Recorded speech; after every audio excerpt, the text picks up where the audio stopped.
We're all spending a lot of time in our offices at the moment. I'm taking this opportunity to catch up with some friends in the industry and to talk to them about recent developments. Today I'm going to talk to Graham Martin of the EnOcean Alliance. Let's switch over to Graham now. So Graham, EnOcean Alliance is very well known and well established in the building automation industry. You've recently promoted a study that looked into the suitability of various wireless standards for building automation. Can you give us the background to this, and was the study initiated or sponsored by the EnOcean Alliance?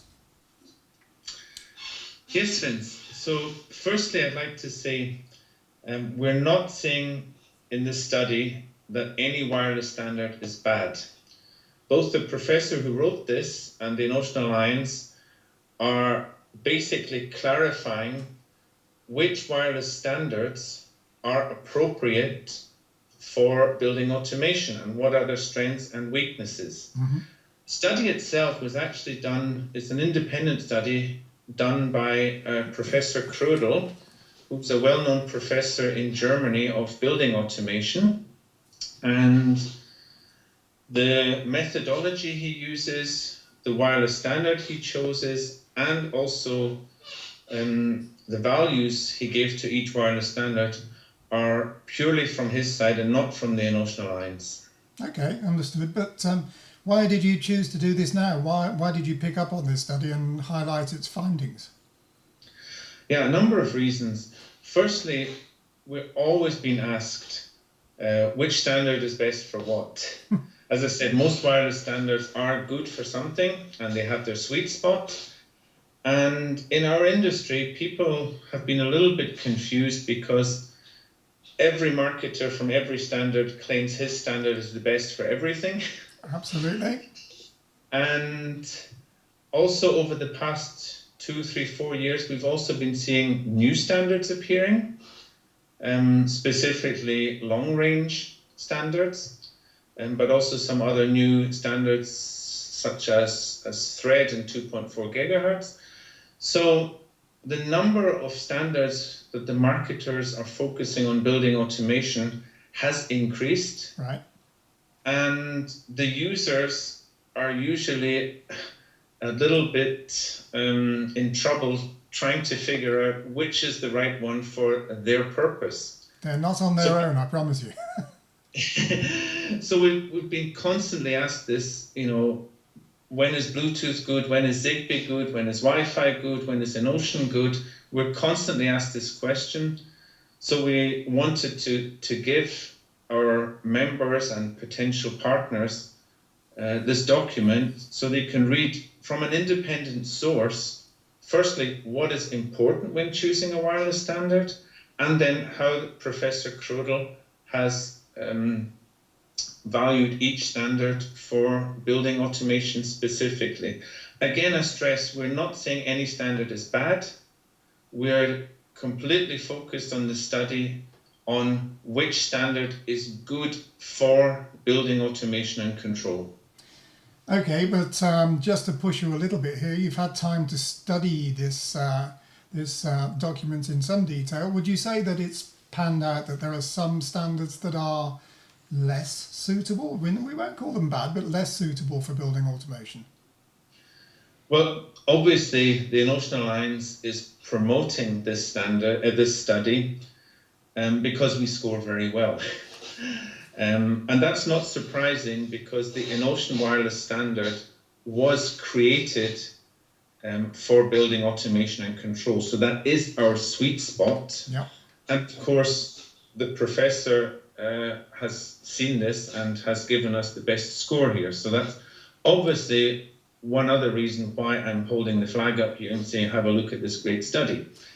But to go back to your question, yes, there are standards which are not completely suited for building automation.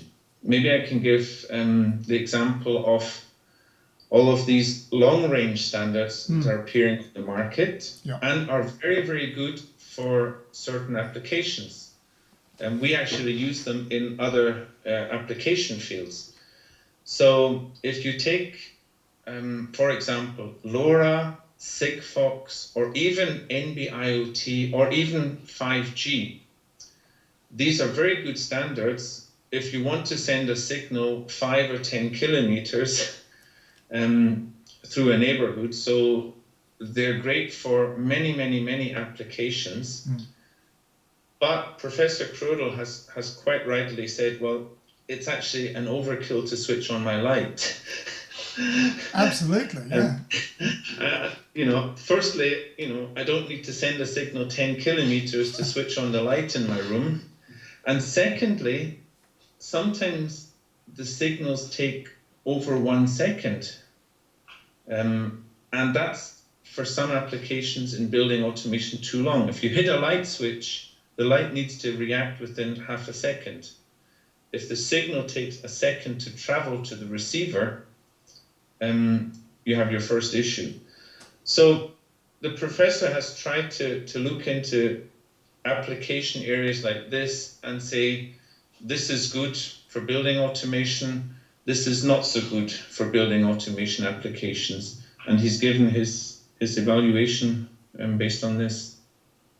Well, we've both been around the industry for quite a long time, Graham, longer than we'd probably both like to admit. And isn't it always the case, though, that when a wireless technology comes along, and not just wireless technologies, but technologies, the promoters of those technologies generally do try to make the appeal as broad as possible and expand the usage of their technologies into other areas. It doesn't always work out there, does it? No, and that's one reason why we're promoting this study, so that the people who are planning to install building automation and control can firstly see what are the selection criteria. Most people haven't even thought this far. No. And the selection criteria are, what is the range of the wireless signal? What are the interferers? Do I have an interoperable ecosystem where I can chop and change? I have a multiple choice. What is the effect on my health? Will I get cancer if I switch on this wireless next to my bed?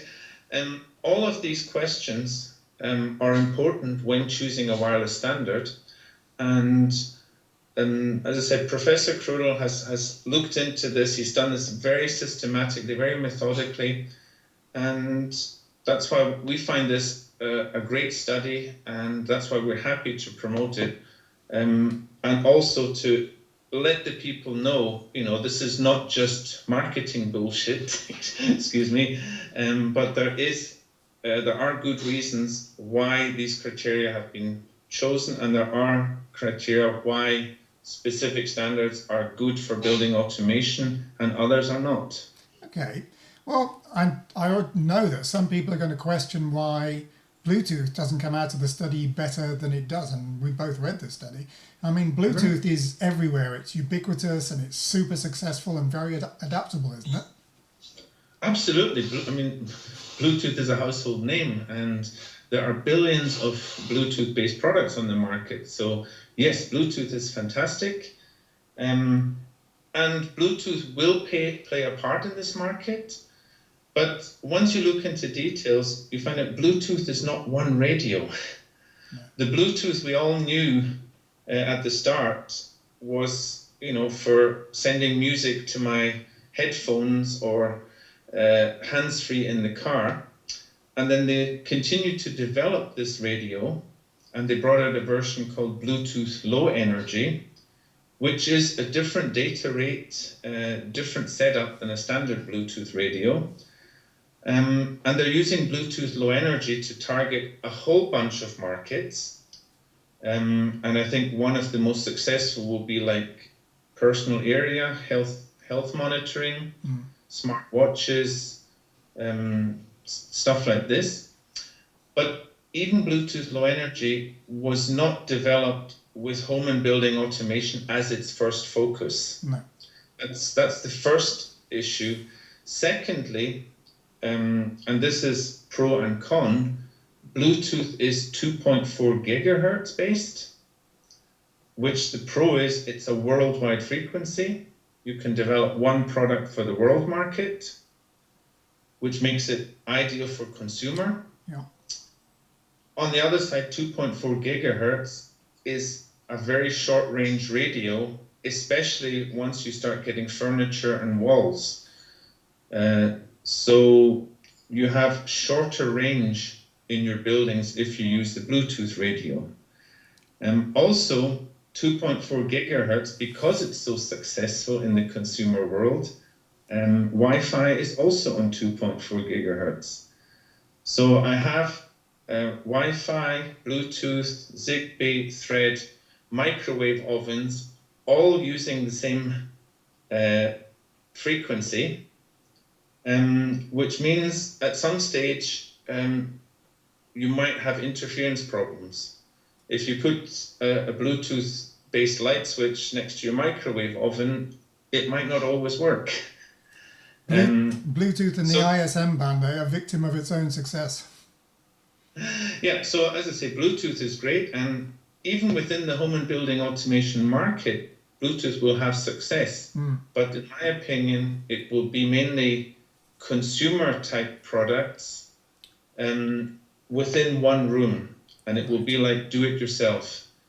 I think the professional installations in home and building will continue to use sub 1 gigahertz frequency and use the huge advantages of the range, the lack of interference, and also the number of available interoperable products.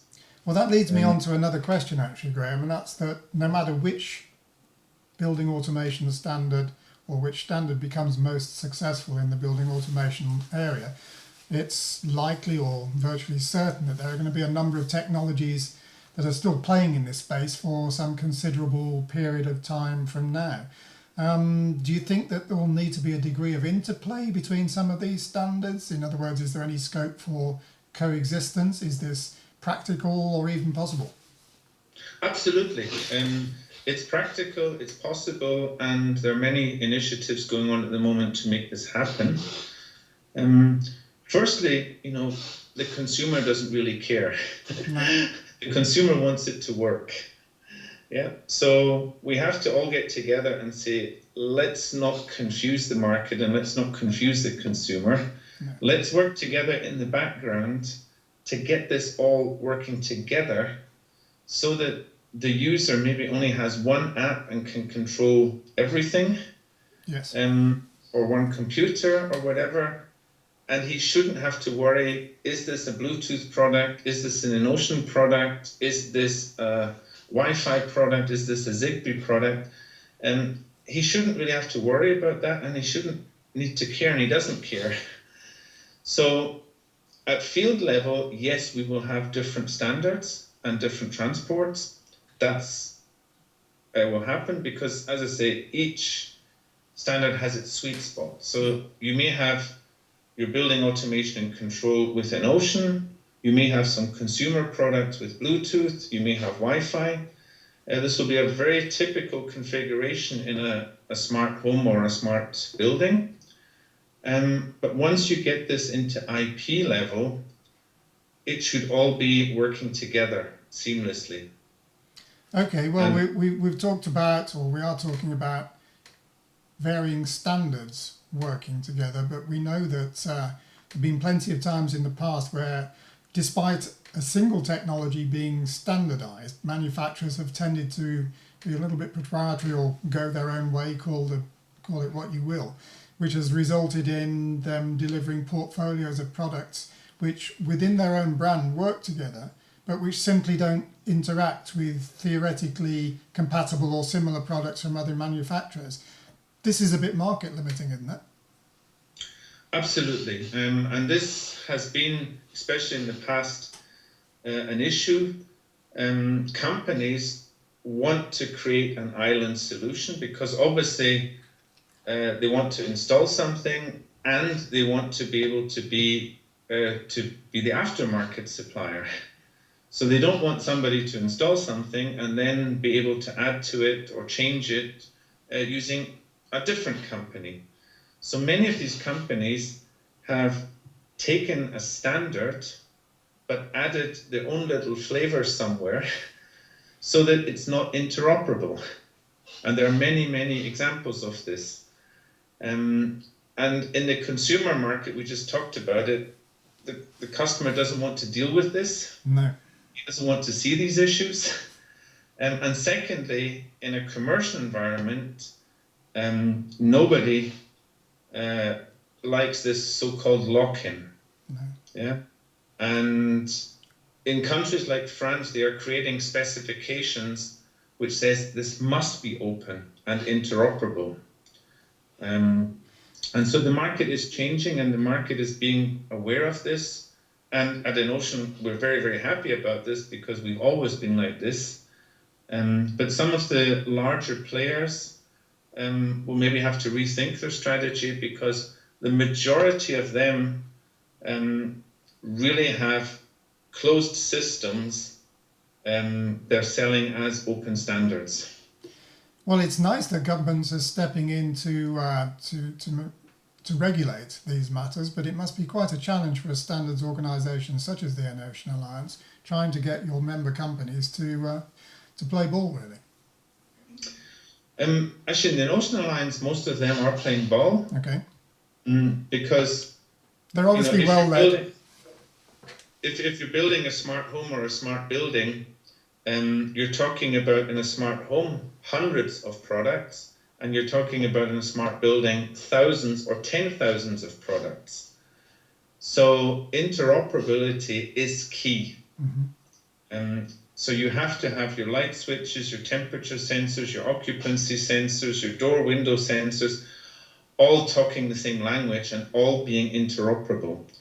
So within the EnOcean system, we have a very, very high level of interoperability, and this also comes out in the study. Professor Krudel gave us the highest rating here, whereas for the reasons we just discussed, others received a lower rating. Yes. So it's always been our philosophy: open, interoperable, multi-manufacture, etc. And as I say, this comes out, and as time goes on, the market is requesting this more and more. Okay, Graham. Well, I read the study and I found it very interesting indeed. Unfortunately, your customers and our readers can download the study and have a look at it for themselves. But for now, I congratulate you on your success and the fact that there's no Wild West within the EnOcean Alliance. Thank you, Graham. Thank you very much, Vince.